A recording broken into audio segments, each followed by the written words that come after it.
Bonjour à toutes et à tous. J'ai envie de dire bonjour à toi tout seul, parce que ma vidéo va pas être vue par grand monde, mais bon, c'est pas grave, je la fais quand même. Si elle peut servir à une personne, ce sera une personne à qui, tu vois, il n'y a pas de. Tu vois, il faut respecter tout le monde. Y a pas, le but, c'est pas de parler à la terre entière. Peut-être un jour, Inch'Allah, s'il plaît à Dieu. Mais voilà, voilà, je vois un. Bon, j'avais un sujet de vidéo que j'avais envie de faire par rapport au hijab, au voile et le Coran. Hein, je vais peut-être la faire dans la même vidéo après tout. Hein, ça fera une en deux. Hein, une vidéo. Je viens de tomber là sur mon fil d'actualité sur un commentaire qui a été posté par Baraka City. Après 14 jours d'interdiction, alors j'ouvre les guillemets, après 14 jours d'interdiction, les fidèles retrouvent la mosquée. La prière accomplie dans la mosquée d'Al-Aqsa est égale, sur le plan des récompenses, à 500 prières faites ailleurs. Rapporté par Al-Bazar, Al-Bazar, ça porte bien son nom lui, cité par Ibn Hajjaj, qui dit de ce hadith qu'il est Hassan. Voilà, donc le hadith dit, hein, d'après le Bazar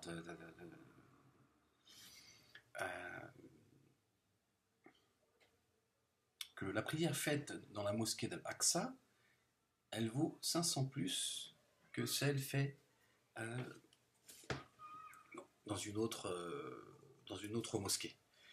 Voilà, donc on est encore dans la religion du business. Voilà. Ce qui n'a aucun sens. Hein. Ce qui n'a aucun sens, je vais vous dire pourquoi ça n'a aucun sens. Parce que d'abord, la prière est un outil, d'accord. Ce n'est pas, c'est un outil que Dieu nous met entre les mains pour se parfaire, pour se rapprocher de lui, pour soigner notre âme, etc., etc., etc. Bon, je ne veux pas rentrer dans le sujet, parce que c'est pas le sujet de... Mais ça reste un outil, on en a fait une finalité. D'accord. Donc, une prière acceptée de Dieu, c'est une relation ça veut dire que c'est une relation qui est validée par Dieu. D'accord. Donc c'est ça l'essentiel de la prière. Donc que tu fasses une prière ou que tu en fasses 1 milliard, l'essentiel c'est que ta prière elle est validée par Dieu. C'est-à-dire que ça veut dire que quand on parle de valider, ça veut dire que ton rapport avec Dieu, il est bon. Donc qu'est-ce que c'est que, que ces gens qui sont en train de quantifier le nombre de prières, nous expliquant qu'à la Mecque, je crois que c'est 100 000, enfin voilà, dans certaines mosquées, comment on fait venir les gens? Voilà, à coup de hadith, à coup de, tu l'as fait ici, c'est 500, ça vaut 500 prières, tu l'as fait dans la mosquée du prophète, c'est je ne sais plus combien de centaines de milliers de prières, à la Mecque, etc. Donc c'est complètement différent parce que ça n'a aucun sens en fait. Ça n'a aucun sens. La prière est un outil pour nous rapprocher de Dieu, pour être touché par sa grâce, par sa miséricorde, pour nous parfaire, pour nous éloigner de la turpitude et du blâmable, etc. etc. Donc qu'est-ce que c'est que ces prières qu'on comptabilise? C'est complètement délirant. C'est-à-dire qu'en fait, c'est comme si que le paradis valait, je dis n'importe quoi, 1 milliard de hasanettes. Et toi, tu te dis, bon, il faut que j'arrive à mes 1 milliard de hasanettes. Donc, alors, la mosquée de l'Aqsa, si je peux si je peux y aller 1 mois, et je fais tant de prières par jour, ça me fera... En fait, tu comptabilises. Où est le rapport avec Dieu? Voilà, c'est toujours un rapport euh, de donnant-donnant, gagnant-gagnant. Hein, je te donne, mais Dieu, il va me récompenser. Alors que dans l'absolu, dans l'absolu, l'au-delà, c'est après. Dans l'absolu, Dieu, c'est ici qu'il faut le trouver. C'est pas après. Nous, c'est-à-dire que nous, on travaille. En fait, c'est celui qui travaille pendant 40 ans qui te dit je prépare ma retraite. Alors, déjà, je sais pas si tu vas y arriver, mais c'est complètement débile, quoi. Je veux dire, ta vie, c'est maintenant qu'il faut la mener. C'est pas d'aller te casser le dos au boulot, et puis après, tu vois, tu arrives à la retraite, tu vois, il faut dépenser ton argent pour soigner ton corps. Tu vois, c'est maintenant qu'il faut, tu vois, t'en profites toi, ta femme, tes enfants, etc., etc. Voilà, faut vivre quand t'es encore vivant, tu vois. C'est pas, tu dis à la retraite, j'aurais acheté ma maison, j'aurais fait ça, j'aurais fait ça, j'aurais fait ça. Tu vois. Donc la relation avec Dieu, c'est maintenant, c'est tout de suite. C'est dans le moment présent. C'est dans le moment présent. Nous, on nous projette dans le futur, on sacrifie le présent en espérant gagner le futur. La relation avec Dieu, c'est maintenant qu'il faut la vivre. C'est maintenant qu'il faut rencontrer Dieu. C'est pas au paradis. Ça n'a pas de sens. Donc, ces histoires de hadiths qui nous expliquent que si tu pries dans certaines mosquées, ça comptabilise beaucoup plus de prières, c'est-à-dire qu'en fait, ça n'a aucun sens. Ça n'a aucun sens. Je suis désolé, c'est le téléphone, je sais pas, je ne l'ai pas mis sur. Ça n'a aucun sens. C'est un outil pour nous rapprocher de Dieu. C'est une relation intime avec Dieu. Celui qui jeûne, un jeûne surérogatoire, Dieu l'éloigne de 70 ans de marche de l'enfer.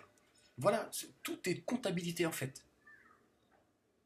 Il faudrait presque passer un diplôme de comptabilité des points en islam. C'est-à-dire que tu te dis, pour être efficace, tu vois, c'est-à-dire que, c'est-à-dire que où elle est la transcendance, où elle est la relation avec Dieu, où elle est l'espérance, la miséricorde, l'amour euh, avec Dieu. La relation, tout court, c'est la relation avec Dieu. Je rentre en prière en espérant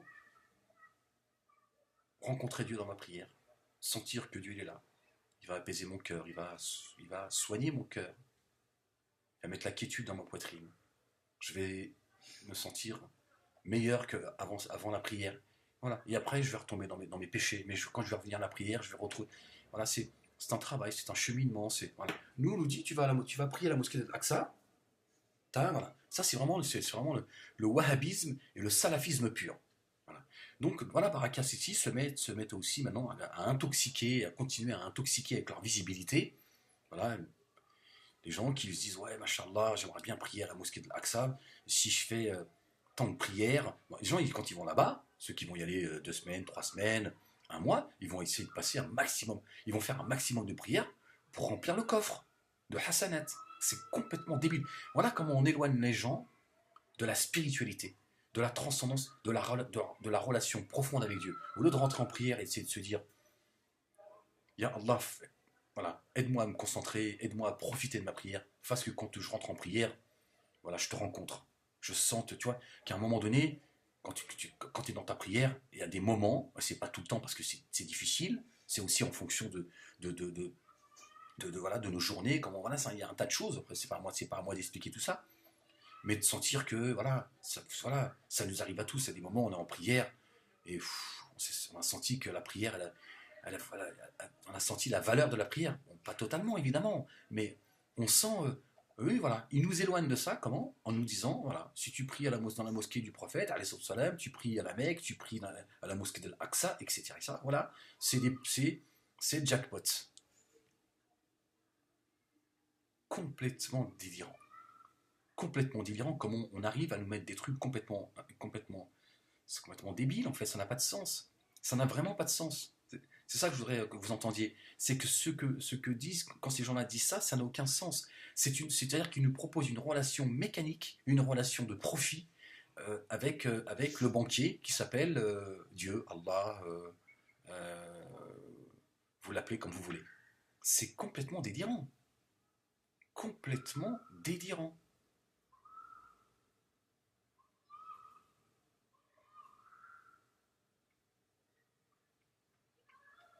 Notre prière n'a plus de sens en fait.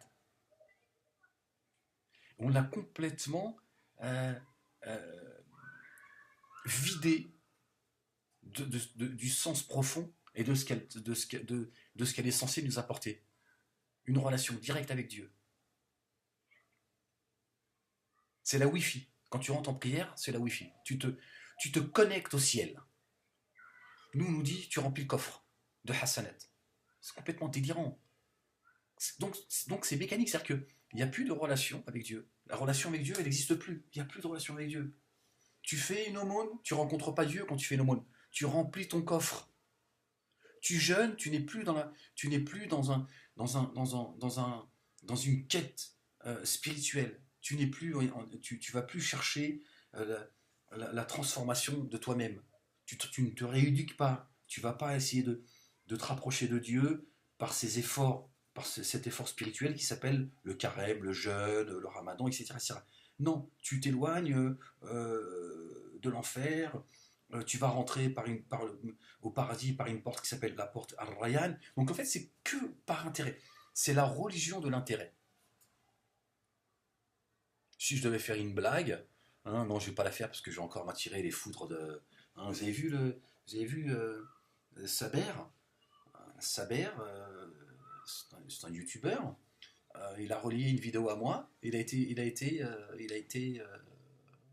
m'a envoyé un message. Il m'a dit je suis privé pendant 2 semaines. Je peux plus mettre de vidéo. Et si jamais il y avait une vidéo encore qui a été signalée, je suis banni comme toi. Hein, c'est-à-dire que même mon entourage, c'est-à-dire que même les gens qui, euh, qui voudraient être solidaires de la censure que je subis hein, de YouTube, c'est-à-dire qu'on m'a banni de manière définitive. Euh, Ceux qui voudraient apporter un soutien, là, allez, hop, au suivant. Non, non, c'est complètement délirant. C'est complètement délirant. Tu relais une vidéo d'Ahmed Moalek, t'es censuré. Non, il y a une équipe qui travaille jour et nuit. Les mecs, ils sont, tu vois, ils sont complètement délirants. Alors que Saber, il avait mis de manière pédagogique une vidéo pour voilà, dire voilà, Ahmed répond aux menaces hein, de la fine équipe de Trapp, hein, ceux qui m'ont menacé moi, etc., etc. On va pas raviver la polémique. Bon, voilà, c'était la petite parenthèse. Et le pauvre Saber, il vient juste par solidarité dire bon, il serait peut-être temps que vous écoutiez quand même pourquoi Ahmed, à un moment donné, il a des montées de colère. Voilà les messages qu'il reçoit. Ils lui ont dit allez hop. Bon voilà, donc c'était la petite parenthèse, je suis désolé. Donc voilà, je trouve ça, c'est vraiment, c'est catastrophique. C'est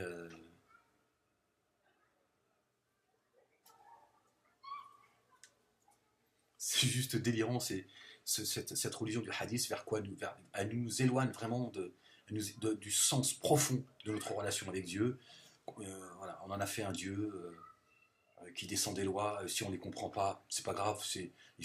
On nous dit si tu comprends pas, c'est pas parce que tu comprends pas qu'il faut ne pas appliquer les commandements divins. Ouais, mais les commandements divins, Dieu nous dit dans le Coran un nombre de fois, j'allais dire incalculable. N'allez-vous pas raisonner? Je m'adresse aux doués d'intelligence, etc., etc. Il appelle souvent, souvent, souvent euh, à la raison, à la réflexion. Nous disons à travers cela, n'allez-vous pas raisonner? Ça veut dire que Dieu a plus confiance en nous que nous avons confiance en nous-mêmes. Dieu dit, n'allez-vous pas raisonner? Ça veut dire, sers-toi de ta raison, tu vas voir que tu vas régler un tas de problèmes. Je vous ai donné une raison, il faut s'en servir. C'est ça la clé de votre cheminement. C'est la raison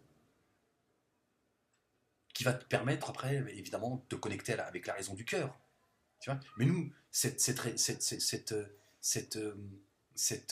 cette raison du cœur, on l'a complètement. On nous dit, voilà, c'est juste, tu pries dans la mosquée de l'Aqsa, c'est 500 prières, ça vaut 500 prières, ça vaut plus de 500 prières d'une prière faite ailleurs. C'est complètement cette religion, vraiment, où on a vidé l'âme l'âme de l'islam a été complètement vidée de son réceptacle. Il n'y a plus de. Voilà, on a vidé. euh,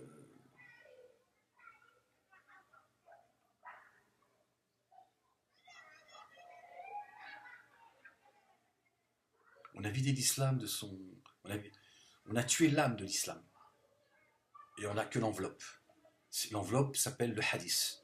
Voilà, il y a coup de hadith, on débilise tout le monde. Franchement, on débilise tout le monde, c'est complètement délirant de croire à cela en fait. Et voilà, je ne blâme personne parce que moi j'ai baigné dans la religion du hadith pendant 30 ans. Et même si ça me posait des questions, après ça, voilà, c'est. Bon, enfin bref, euh, tout cela a eu des conséquences irréversibles.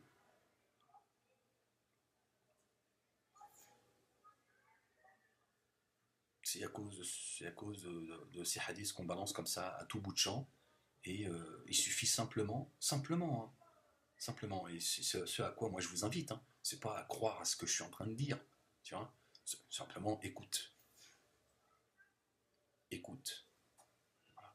Après, tu te dis, bon, qu'est-ce que je fais voilà, de la réflexion que nous propose Ahmed. Voilà, c'est tout, simplement ça. Et avec, c'est pas la peine voilà, d'être en colère, d'être dans la haine. Non, tu dis, voilà, il apporte une réflexion. Bon,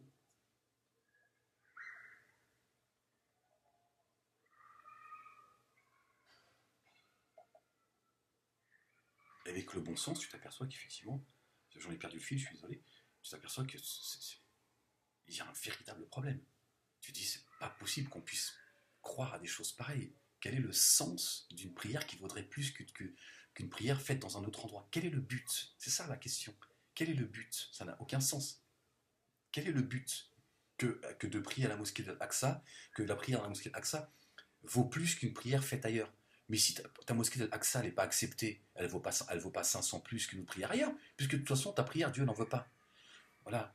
Par contre, quelqu'un qui fait sa prière dans sa chambre, dans le calme, et que dans son mode de vie, c'est de se parfaire au maximum, parce que nous sommes tous des pécheurs et nous ne cesserons de pécher, d'accord? C'est pas. Mais quelqu'un qui aspire au moins sa prière, il la pense, il la réfléchit, il la porte, il la vit, et il l'espère, et il rentre dans sa prière en se disant, j'espère que dans ma prière, je vais trouver Dieu maintenant. Je veux pas le trouver, moi, je veux pas le trouver au paradis, Dieu. Je veux le trouver maintenant. Parce que si je le trouve maintenant, je le trouverai au paradis. C'est quand même mieux que de prendre un billet pour aller prier dans la mosquée de l'Aqsa en espérant gratter le plus de prières possible. Et ça, moi, je l'ai entendu déjà il y a 30 ans. Il y a 30 ans, déjà, on m'expliquait que dans certaines mosquées, celle du prophète, etc., c'est je crois que c'est 100 000, ou je sais pas, c'est un chiffre, tu vois. Mais à quoi ça sert si ta relation avec Dieu, elle est négative, elle n'est pas bonne, et que Dieu, voilà, ça n'a pas de sens. Parce que qu'est-ce que vous voulez que Dieu fasse avec une prière qui vaut 1 million de prières si ta relation avec lui, elle est mauvaise? Que ta prière vaut une prière ou 1 million, je veux dire, qu'est-ce que ça va changer à Dieu? Tu crois que Dieu, il vend son paradis? Tu crois qu'il a une agence de voyage à vendre, tu vois, 200 mètres carrés au paradis El Fardaous, euh, un trilliard de hasanat? C'est complètement délirant. Et c'est ce qu'on est en train de nous dire, en fait. C'est-à-dire qu'on nous éloigne de qu'est-ce que la prière. La prière, c'est quelque chose de beau, de profond, c'est une miséricorde que Dieu il a donné à l'humanité. Et quelle que soit la prière, que ce soit à l'église, à la synagogue, à la mosquée, chez toi, euh, euh, voilà, bon, voilà, la prière, j'ai envie de dire, voilà, la prière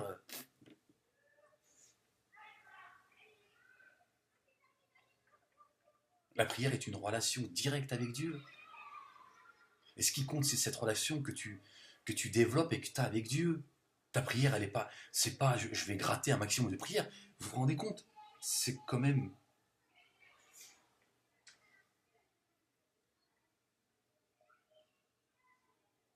c'était, je sais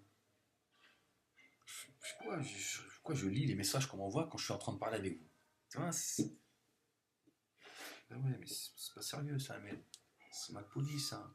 Tu parles avec des gens, après tu réponds à d'autres gens qui sont à côté. Hein, tu parles, après tu dis, ouais, bah oui, si tu veux, bah il n'y a pas de problème. Oui, ok, si tu veux. Bah vas-y, moi je te rejoins. Ouais, d'accord. Excuse-moi, tu t'es. Non, excuse-moi, je répondais. Donc voilà, je voulais, voilà, bon, je sais pas ma vidéo où est-ce qu'elle va finir, mais bon, si elle peut servir à une personne, hein, si ça peut aider une personne voilà, à y trouver un enseignement, voilà, c'est ma philosophie, hein, voilà, bon, chacun il en fait ce qu'il veut.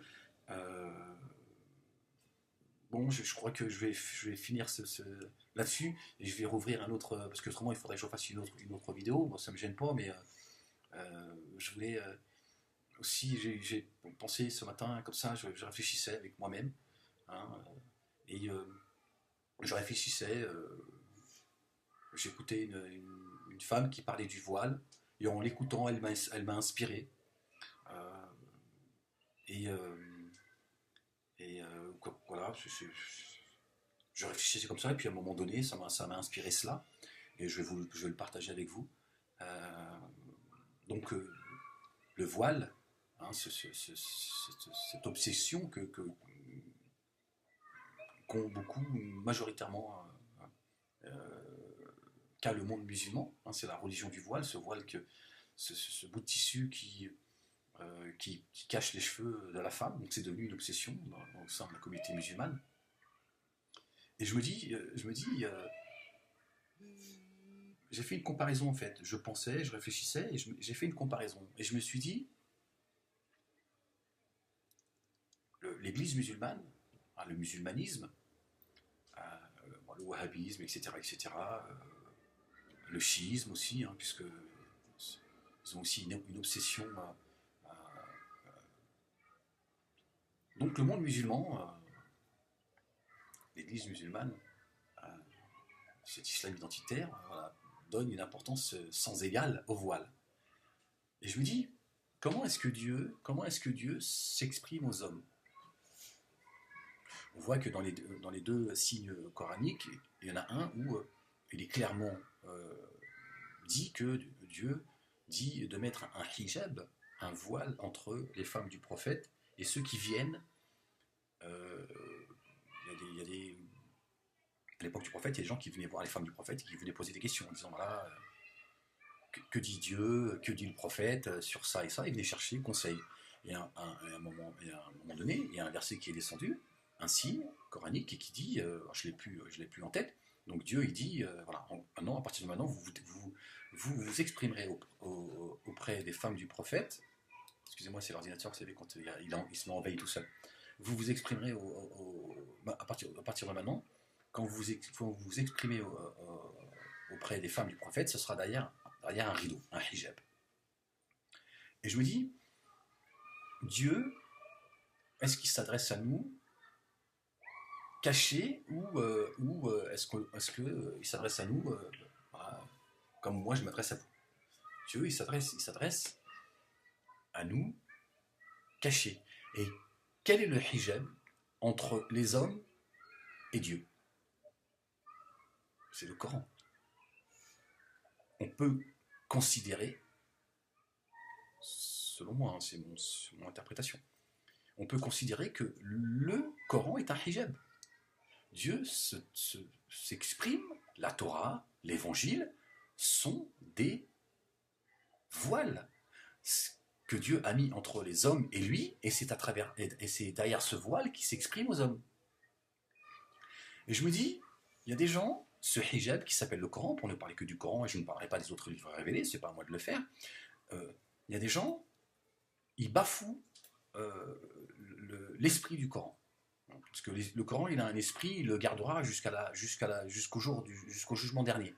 Après, les époques, elles changent.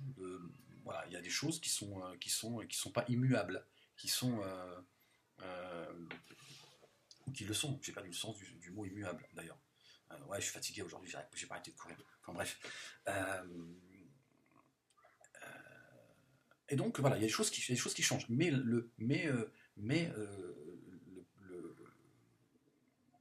L'esprit du Coran, il reste le même. La justice, le pardon, la tolérance, l'altruisme, la justice, l'injustice, combattre l'injustice, etc., Donc il y a un socle qui restera et il restera.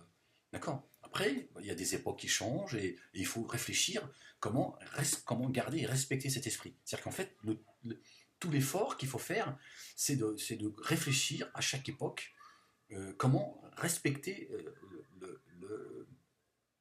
l'esprit du Coran. D'accord. Donc j'en ai perdu le fil, évidemment. Et bon, je ne sais plus ce que je disais, c'est pas grave. Et donc Dieu s'exprime à nous par le Coran. Donc le voile qu'il y a entre nous et lui, c'est le Coran. Et donc il y a des gens qui vont bafouer l'esprit du Coran, qui vont annuler des signes coraniques à coup de hadith, c'est-à-dire qu'ils vont dire le hadith annule certains signes coraniques. Ils vont interpréter certains signes à leur sauce. Vraiment, c'est-à-dire que Ce hijab-là, non seulement ils l'ont, ils l'ont enlevé, mais ils le piétinent. Il n'y a plus de pudeur dans notre relation avec Dieu. C'est-à-dire qu'on n'a plus de... Je parle même pas de crainte, voilà, non, je parle de pudeur. Nous n'avons plus de pudeur face à Dieu. On se permet de parler à sa place. Pire encore, on parle à la place de Dieu. Et voilà. Alors que Dieu a mis un hijab entre lui et nous. Il a dit voilà, un peu de pudeur les gars. Voilà. Je vous ai donné un code de la route, essayez d'en prendre soin et essayez de le respecter tant bien que mal. Nous, on le piétine. On n'a plus de pudeur. On a fait tomber le voile. Et pire encore, on a dit bon. Et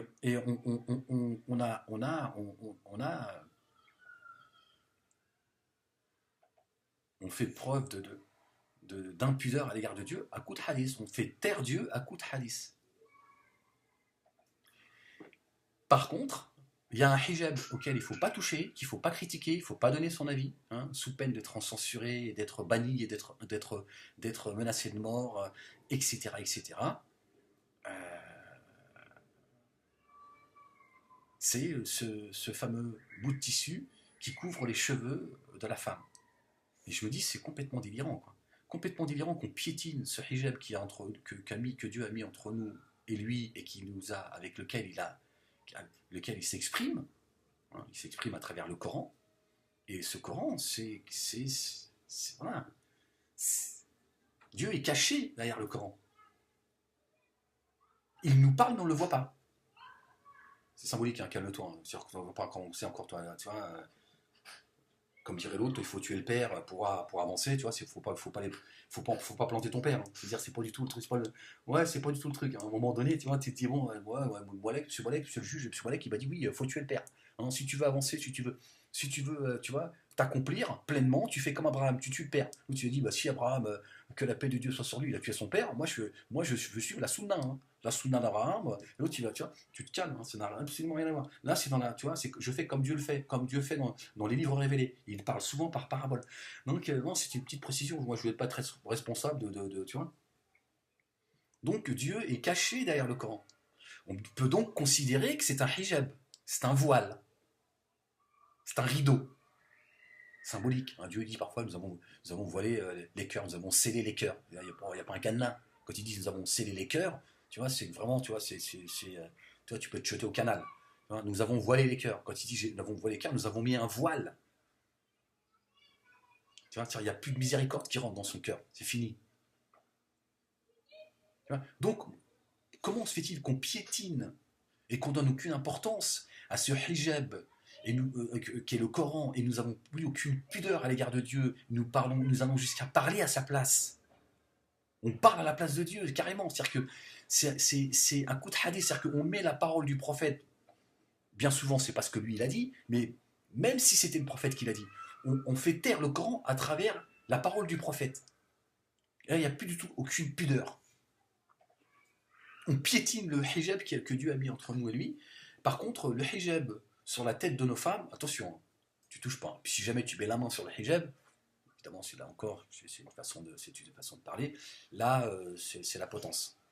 Voilà, j'avais juste envie de, voilà, je réfléchissais là-dessus, j'avais envie de, voilà, voilà, j'ai été inspiré par ça et je me suis dit, c'est vrai que, voilà, Dieu a demandé de mettre un rideau. Alors, pour le coup, c'est un rideau matériel qu'on a appelé hijab, pour ne pas que les femmes du prophète soient... parce qu'il y a des gens, ils ont le cœur malade à l'époque du prophète, les Arabes, ils buvaient beaucoup, ils étaient très... ils cassaient beaucoup la tête aux femmes, ils étaient très, très entreprenants, on va dire ça comme ça. Et à un moment donné, Dieu a décidé que, à partir de maintenant, les femmes du prophète, il fallait mettre un... il fallait en quelque sorte les sacraliser. C'est-à-dire les femmes du prophète, on ne s'adresse pas à elles... aujourd'hui, on s'adresse à elle avec des règles, et la règle, ce sera un hijab. Donc, on a mis un hijab pour pas qu'il y ait des gens qui importunent les femmes du prophète ou qui, à un moment donné, soient mal intentionnés, etc. etc. Donc,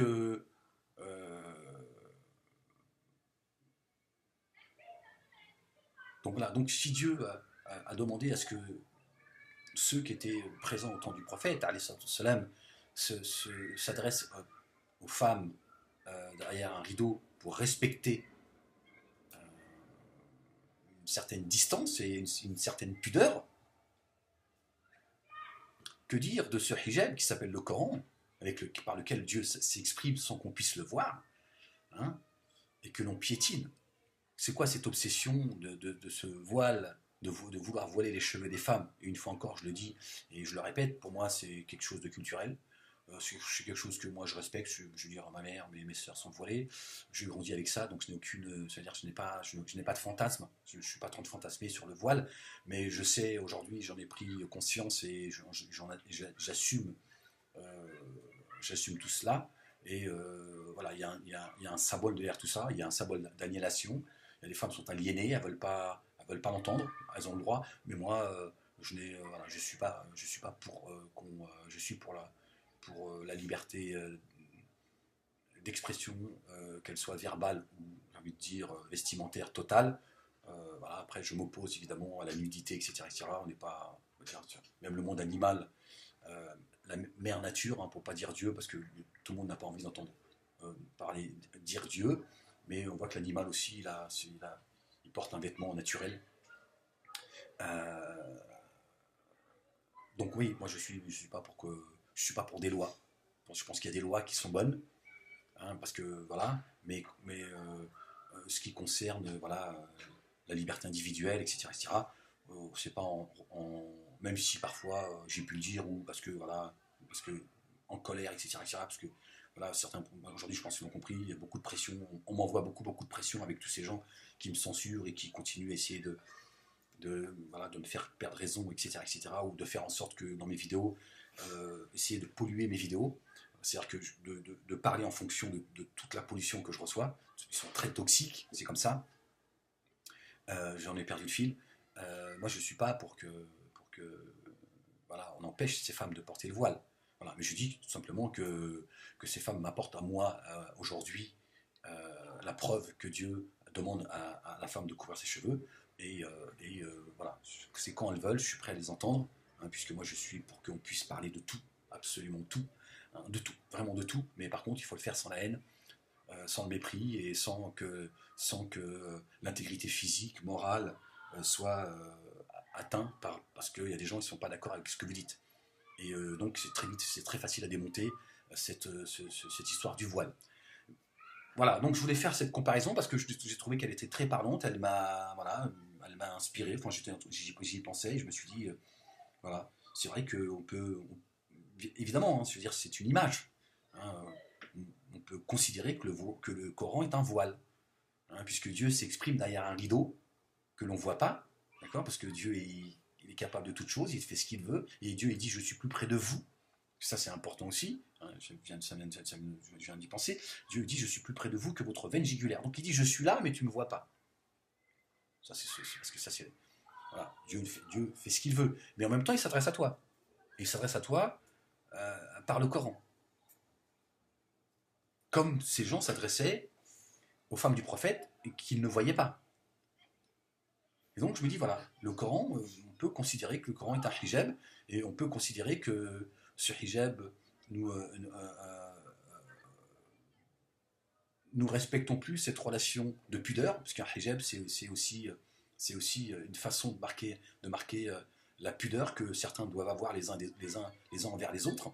Et cette relation de pudeur que l'on a à Dieu, on l'a complètement, elle n'existe plus. On l'a piétinée, bafouée. Voilà, c'est vraiment en donnant voilà, cette superstition religieuse, tu vois, avec parfois on dit, dis mashallah, parce que si tu dis pas mashallah, tu vas porter l'œil à ton fils. Oh, c'est ton fils, oh il est beau, dis mashallah. Hein, sinon, tu vois, donc c'est la superstition de non, mais si je veux le dire au fond de moi, je le dis, puis si j'ai pas envie de le dire, je le dis pas. Mais tu me dis pas que si je le dis pas, c'est la superstition, ça. Je veux dire, je m'en remets à Dieu, et tout simplement. Donc on introduit toutes ces choses, hein, des prières qui valent je ne sais pas combien de prières, on fait de certains mots une superstition. C'est. On a encore perdu le fil. C'est. C'est juste incroyable. On manque de pudeur à l'égard de Dieu et on fait de la parole du prophète. Et je le répète, souvent on parle à sa place, mais parfois même des la parole du prophète qui est authentique, des fois elle vient taire la parole de Dieu, donc il n'y a plus du tout de pudeur à l'égard de ce hijab qui s'appelle le Coran, hein, c'est cette relation que nous avons avec Dieu, que l'on ne voit pas, et par contre il est complètement obsédé à couvrir les cheveux de la femme, parce que ça perturbe certains voilà, qui ont une relation difficile, compliquée avec la femme. Voilà, bon, est-ce que je peux dire un petit gros mot? Non, juste parce que j'ai besoin de. Non, je peux pas, j'ai pas le droit. Hein. Juste un petit peu. Juste, faut pas, YouTube, s'il vous plaît, soyez pas. Déjà, voilà, je m'exprime un petit peu comme un sans-papier. Ouais, je fais un clando, là. Je fais un clando. S'il y a des gens qui me disent, tiens, j'ai des. Il y a des gens qui sont sympas. Ils m'ont créé des comptes YouTube et ils m'ont donné des codes et tout. Ils m'ont dit, vas-y, fais-toi plaisir. Et bah justement, cette vidéo, essayer de la faire tourner et créer un compte YouTube. Non, parce que c'est bien de me dire, ouais, tu nous manques. Je reçois des messages, vraiment, que Dieu vous bénisse, tout ça, parce que je peux pas. Ouais, hein. Mais à un moment donné, tu dis, bon, c'est bien, il faut continuer à m'envoyer des messages de soutien, parce que j'en ai besoin. Mais à un moment donné, tu dis, bon, concrètement, comment je l'aide Ahmed? Je peux pas non plus, tu vois, hein, je lui dis, je t'aime, et je lui mets de loin. Je t'aime, Ahmed, Ahmed, t'es où? Je t'aime, oui, moi aussi, moi aussi, je t'aime, hein. Plus tard, je t'aimerais. Tu crées un compte YouTube, même si tu n'en as pas. Tu dis, je mets, à chaque fois que j'ai une vidéo, je la télécharge, je la mets. Voilà. Si vous êtes 1000 à faire ça, comment ils font YouTube, hein? Comment ils font? Ils vont mettre tous en prison, au cachot, hein? Donc, juste un petit gros mot YouTube. Hein? Prout. Hein? Ça va? C'est pas trop. Non, c'est juste quand même. Hein? Juste un petit. Non, j'avais besoin hein, d'exprimer mon. Bon, voilà. Bon, bah écoutez, j'espère que cette vidéo arrivera entre les mains de certains. Et puis, faites-la tourner, téléchargez-la. Parce que bon, hein, t'imagines bien que. Voilà, en tout cas, j'avais envie de vous faire partager ça. Bon, ouais, voilà, c'est une fois encore, ce n'est que. Voilà, ce n'est que ma philosophie. Il n'y a rien de. C'est pas. Il n'y a rien d'officiel, c'est ça que je veux dire. C'est ma façon à moi de voir les choses. Voilà, portez-vous bien, continuez à prier pour moi, à penser à moi. Merci à ceux qui vraiment se disent bon, il serait très temps de se bouger. Hein, et puis je vous dis à très vite, Inch'Allah. J'essaie de me battre pour essayer de récupérer.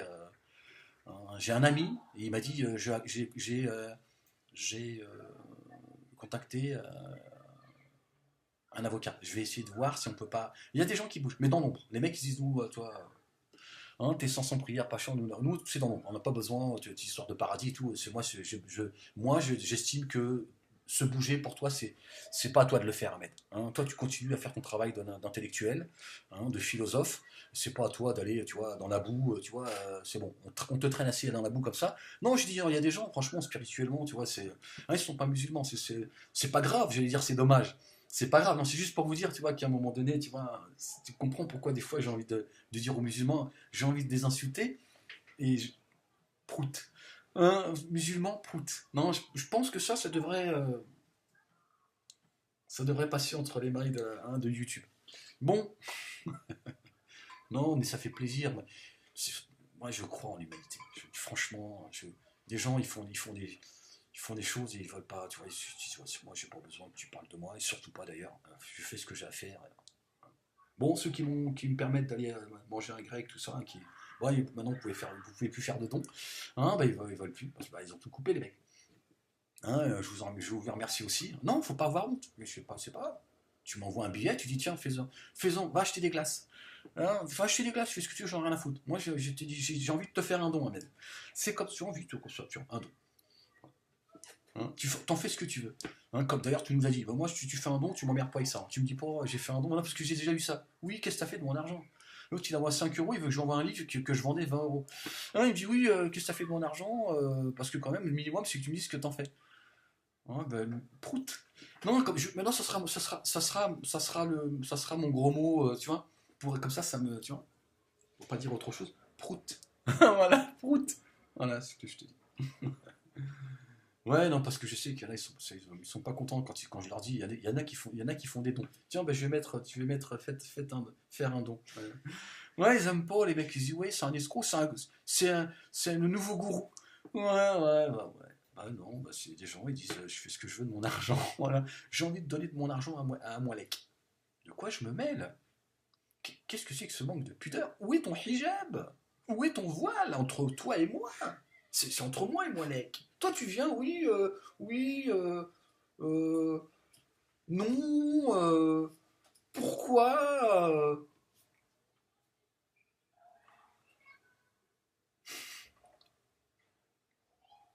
Prout. Ouais, non, non, je trouve ça efficace. J'ai envie de t'insulter, là. Prout. Et toi, tout de suite, ça redescend. Voilà. Maintenant, quand je vous insulterai, je dirai prout. Voilà, ce sera c'est mon insulte. Bon, allez.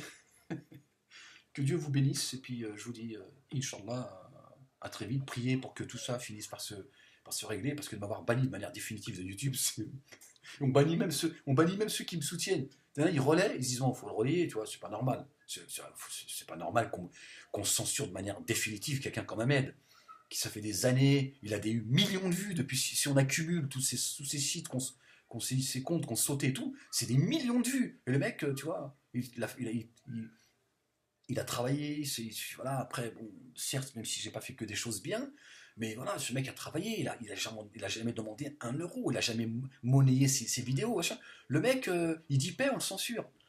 Alors, il y en a qui disent, moi je peux pas, donc je mettrai sa vidéo. Oh, tant pis si ça. Donc franchement, que Dieu vous bénisse. Hein. Franchement, Saber, que Dieu te bénisse. Hein. Atali, que Dieu te bénisse. Soldat MLK, que Dieu te bénisse. Et tous ceux qui, voilà, parce que voilà, tous ceux qui, voilà. Mais je dis, voilà, faites tourner mes vidéos parce que ce sera un moyen de pression véritable, vraiment par ceux qui, tu vois, qui sont sur mon dos, parce qu'à un moment donné, ils vont se dire, bon, laisse tomber, plus on lui tape sur la gueule, plus les gens...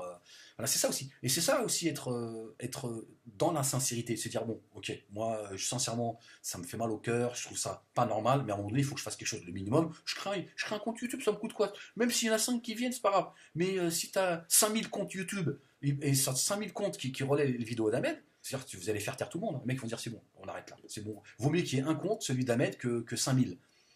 Et c'est ça le truc. Tu comprends ce que je veux dire? Et c'est ça aussi à un moment donné de se dire bon, c'est le minimum que je puisse faire. Je ne peux pas rester inactif. Et seulement un élan du cœur. Donc moi, c'est pareil. Je veux dire, voilà, je comprends qu'on n'a pas tous voilà, et que le cœur il est là et que vous êtes sincère. Mais voilà, tu crées un compte, tu dis je crois qu'il y a une vidéo, je la télécharge, je la mets sur mon compte. Et puis adviendra ce qui pourra. Mais voilà, je fais partie de ceux qui est une vague. Que les esprits se monétisent. Voilà, il faut y aller, il faut y aller. Tu dis, je n'ai pas, moi, hein, je ne vois pas pourquoi, j'assume, j'assume Non mais c'est complètement délirant de m'avoir banni, vous vous rendez compte? On me bannit parce que je ris et je dis ce que je pense. Et je dis paix. Hein, ils me disent banni. Et tous ceux qui vous soutiendront, on les bannira aussi. Ouais, mais à un moment donné, je veux dire, il faut que... hein, qu'on se mette à faire comme certains pour que insulter les gens, appeler à la haine, au terrorisme, au djihadisme, faire l'apologie du terrorisme, s'amuser avec, s'amuser avec la souffrance des autres, parce que s'amuser, d'accord, mais s'amuser pour tirer les gens vers le bas, amener les gens vers la haine, blesser le cœur des gens et faire du fric avec ça, je veux dire, moi, je veux dire, à côté, je suis Jésus. Hein. Franchement. Et là, on dit non, fermez là, monsieur Malek, et tous ceux qui seront. Non, c'est très étonnant. C'est très étonnant. Ça, c'est disproportionné, quoi. Ça n'a plus de sens, en fait. Qu'on me dise, bon, écoutez, à chaque fois que vous ne respecterez pas les règles de YouTube, si vous êtes vulgaire, c'est tant pis pour vous. Il y a des gens qui signalent vos vidéos, arrêtez d'être vulgaire, je peux le comprendre. Vous serez banni à chaque fois 15 jours. À un moment donné, t'arrêtes, tu dis, bon, je vais faire attention. Non, là, le mec, il te dit 15 jours, t'es banni, prochaine fois, c'est de manière définitive. Les mecs, ils sont là, ils sont en train d'insulter la terre entière. Ils sont en train de monter les uns contre les autres, et ils respectent plus rien, ils n'ont plus aucun respect pour l'histoire, pour la souffrance de chacun. Ça fait rire les gens dans la haine, hein, tu vois. Je me dis, mais c'est quand même complètement délirant. Puis t'en as qui disent, moi, je le soutiens, j'en ai rien à foutre, je vais le soutenir. Pof, hop, pareil, banni. À un moment donné, tu vois, ça commence à, tu vois, ça prend des proportions qui sont complètement délirantes. C'est complètement délirante, je veux dire, c'est... Le mec, il a relié une de mes vidéos, il a rien fait de plus. Hein, avec, tu vois, il explique que, tu vois, c'est... Bon, bref. Voilà, bon, allez, portez-vous bien, téléchargez la vidéo, faites-la tourner. Voilà, moi, je vous oblige à rien. Je dis simplement, si vous avez 5 minutes, ça vous prend 5 minutes de créer un compte YouTube, vous dire, voilà, je vois qu'il y a une vidéo d'Ahmed Moalek, je la mets. Vous allez voir, vous allez vite régler le problème et vous allez me permettre de pouvoir m'exprimer. Et moi, j'ai décidé que je continuerai à faire de l'humour, parce que j'estime que les gens me disent d'abord, ne t'arrête pas de rire, Ahmed. Continue ton audace, sois audacieux. D'ailleurs, j'ai une petite surprise pour vous.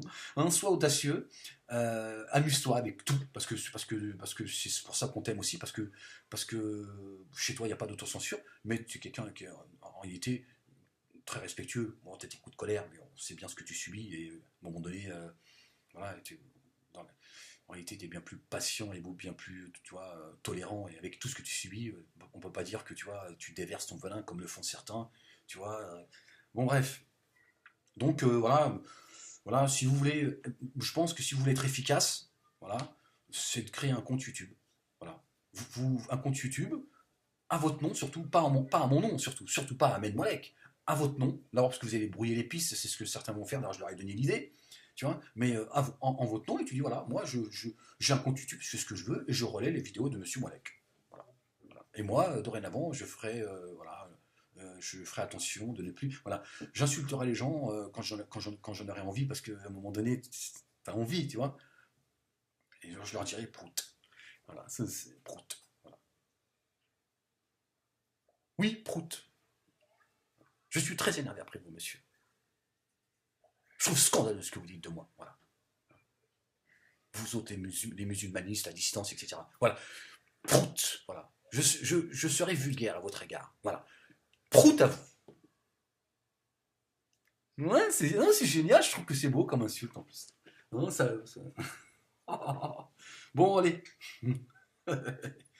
À très vite, Inch'Allah. Non, bon, là, j'ai pas de faf, hein, donc tu vois, faut pas trop non plus, tu vois, faut pas trop non plus me dénoncer. Tu dis, bon, le gars, il a pas de faf, on va pas non plus, tu vois, on va y aller piano. Hein, voilà. Le temps que je retrouve mes faves, en espérant que cet avocat finisse par régler le problème, ça serait bien. Puis moi, je ferai en sorte de ne pas vous mettre dans la difficulté. Hein, de faire attention voilà, vous dites, voilà, je regarde ces vidéos, il fait attention, on verra d'ici 6 mois, Inch'Allah, si, tu vois. Non, j'insulterai les gens de cette manière. Je leur dirai, vous m'énervez, j'en ai marre de vous, prout. Voilà. Prenez ça. Hein. Voilà. Excusez-moi d'être vulgaire, mais à un moment donné, je veux dire, ma patience a des limites. Prout. Je vais vous laisser sur cette colère. Hein. Bon, allez. Allez, portez-vous bien. Peace.